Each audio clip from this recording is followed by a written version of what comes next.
tonight at 8 o'clock, live in talkSPORT, Bayern Munich against Manchester City. Manchester City 3 to the good already in that tie. So thereafter, say they progress, Simon, to the semi-finals of the Champions League, and of course they're still in the FA Cup, and of course they're still having a major joust with Arsenal.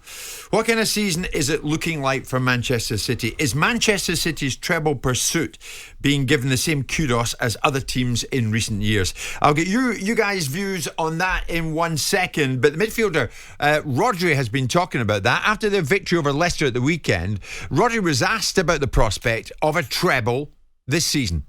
We don't consider one trophy more than another. I think we are open in all of them, and that's the best thing for us. We could achieve the triple, would be history for the club. Of course, we every year that goes, we have more experience, we have best players, more experience, of course, and always we improve as a team. So yeah, every time we're closer. But this year we have the mentality to first think in Bayern, and let's see what happens.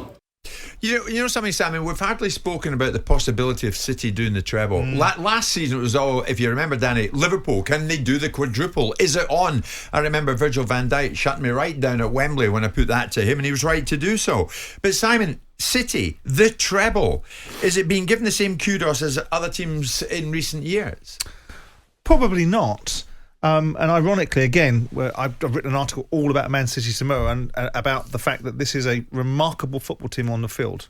Remarkable football side. I mean, there is an inelegance, and I've used that language in their behaviour off the field sometimes, in the way that they seem to want to issue veiled threats as any challenges about their way they operate, and tell people they're going to tie one up for 30 years if you dare have the audacity to question them about their financial dealings.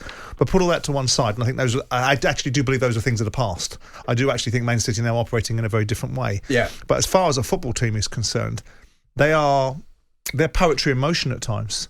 They are, no doubt, in my mind, the best team in Europe, and I'd be surprised if they don't. If they beat Arsenal at the Etihad, I think they'll win the Premier League. I think they'll win the FA Cup, unless Man United produce a performance in the final when the two teams get drawn together, based upon the two results that are most likely to come out of the semi-finals. That comes out of the ether, and I think now this Real Madrid side, okay, that we know that they find a way in the Champions League. But Man City should win the Champions League. This is now time for them to win the Champions League. They've had all the experience, all the lessons of the past. They've got a manager that knows the way around. So I do think it's a remark, but there is an element of ambivalence. There's also almost an element of ambivalence from the City fans themselves, about the attitude and successes of their football club. There's an expectation they deliver at a certain level without the same sort of emotivity and visceral reaction that you get when other teams are in that space. But why is that, Simon? Is it because we've seen City dominate for so long? Maybe. That it doesn't occur to us to think, hang about, this is special. Well, maybe, maybe it is the situation that surrounds life, that the only things that are definite in life are death and taxes and Man City winning the Premier League. Maybe those are the things you have to get used to in your life. But the bottom line is that Man City need to be admired more. We do need to admire them more for the performances on the pitch than we City currently do. fans will be pinching themselves that you're saying that. Well, I hold the same sentiments about some of their activities off the pitch, but you'd be stupid. You'd just be being obtuse and opaque and deliberately offensive towards Man City fans to suggest that their team isn't a remarkable combination of all the best parts of football that you'd want to watch on a pitch. Danny, I'll put it to you. If they do it, would it surpass Manchester United's achievement in 1999? No, it would equal it, is the easy answer. I don't know how you kind of say one's better than the other. You could look at opponents. You could look at the other quality around them. I think for me, it would be equal. You have the to. way they did it, when it looked as if they were going to lose to Bayern in the new camp, and they came through and they won it. United, because they did it last gasp. But then you could argue if City do it by winning 4-0 in the final, it's better. You can have your own subjective view on it. Do you think City will do the treble this time? I got a feeling something might go against them. It's one of them. Either a loss to United in the final, or Brighton, or even a Real Madrid last gasp winner or something in the semi-final. Something like that. That's why United are the only ones who've done it, because it's so difficult to do. But in answer to the first part of the question, if they were to do it, it shows both teams, United who've already done it, and City, if they were to do it, it shows that it's an incredible group of players who have not just only a wonderful amount of talent, it's a wonderful work ethic and a desire to succeed. You don't win 3 trophies in a season without a brilliant togetherness and the desire to win, play for each other and put your bodies on the line. They do need to win the Champions League, not just because it's the missing bauble, but because it's an expectation level I that think needs to be achieved. You bought Erling Haaland. You get someone that's kid's going to score 60 goals this season, right? And that is unique in English football. It's been seen in Spain. We've seen Ronaldo do that in Spain, and we've seen Messi score a lot of goals in Spain, similar levels. No one's come in and done what he's doing in the Premier League. And in part, that's because he's a remarkable player. But it also in part is because he's playing in a remarkable side that afford him the opportunity when you've got people like De Bruyne that can put it exactly where it needs to be put for a player like Haaland to go on and do the business that he does. But I do think that there is an element of, if Manchester City don't win the Champions League, that argument does need to be had. And Man City fans do need to get over that, because there is an argument that suggests if you don't win the Champions League, then you have to be held accountable for it. They'll never ever have a better chance than they got now winning. Well, they had a great chance against Lyon. Let's be clear. They did, but that was a one-off game, unusual circumstances in the weird time. But granted, this one, they're 3 up against Munich, so it's more or less done, unless a miracle happens. Mm-hmm. You've got a Madrid side who are good, but an aging midfield, where City are strongest with likes of Rodri and De Bruyne, which they should be able to compare, and they should have beat him last time. Yeah. And then either one of the Milan teams. Come on. Yeah.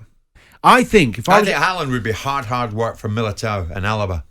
Well, Militao's a tremendous player. Oh, yeah. So a bit headstrong. He is. I would think, they'd never say this, but Pep Guardiola and the players alike, I think if you said to them now, you are definitely going to win the Champions League, but you're going to miss out on the other 2, they'd say fine. We'll just take that. Yeah. Oh, Danny, a treble's on. I'm telling you. A treble's on, though. As a manager, your legacy. Pep will be remembered forever. He wins the lot.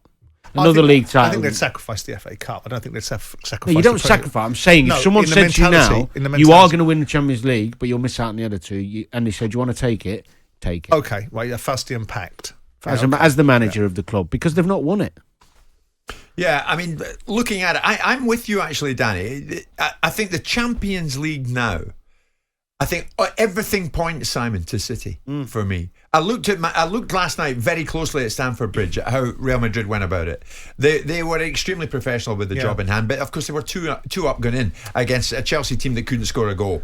So really, it was a bit of a comfortable night for them. City would make it anything but comfortable. Granted, but styles make fights. Yeah, and it's a different dynamic in this game. Man City and Real Madrid would line up differently. Real Madrid would line up with a different dynamic than they lined up against Chelsea. So they play a different way with a different set of sentiments and a different deployment of the resource they've got. So it's not a given. No. But Man City should beat Real Madrid on current form. Yeah. They are a better side than Real Madrid. The Premier League is a better league. Got more legs than them. What is Real Madrid, though? An 11th Champions League semi-final for Real Madrid in the last 13 seasons. Yep. I mean, some clubs, Danny, have such a hold over competitions. It almost becomes ingrained in their players. It's ingrained in Real Madrid's players. Not just to get to the final, to win the damn thing. It's absolutely incredible. And they can't stop doing it. Well, it was a spell, wasn't there, where Seville, or Sevilla, however you say it, kept winning the Europa League as well, and the players, and you start just thinking, we'll do this again. Yeah. I think there is a degree of that kind of mentality. It'll go for us. It always does. Benzema must think that. He's gone for his 6th. It's unbelievable. It's a mindset. Everything's a mindset. If you start believing you're going to achieve something, there's a distinct possibility that you are. You know, it's not just taking the half empty, half full glass mentality, but if you go into something absolutely, unequivocally believing this is yours, right, then you go that extra inch or that extra yard or whatever it is in these small margins that make difference in games. There were some tiny margins last year in the Champions League between Chelsea and Madrid in terms of they got their head handed to them in the first game, Chelsea, because they were a little bit poor. They went out to Madrid and they battered them, but tiny margins. A ball from Modric opens up the game for Madrid and gets them back into it. Yeah. And of course, in the final, the margins weren't that wide between Liverpool and Madrid. The bottom line is that it's an inset belief, like in the manner in which Man City are chasing down Arsenal for this Premier League. They're chasing down competitions because it's built into them. They know what to do. Now, of course, the first one to win is often the hardest. And I do hate the analogies that are often used with teams that are brought together. Well, they've not got enough experience. Well, every one of your bleeding team has played in Europe. Most of your team have won competitions and tournaments and the Champions League play on the other sides. And you've got a manager that's done it as well. Stop all that cobblers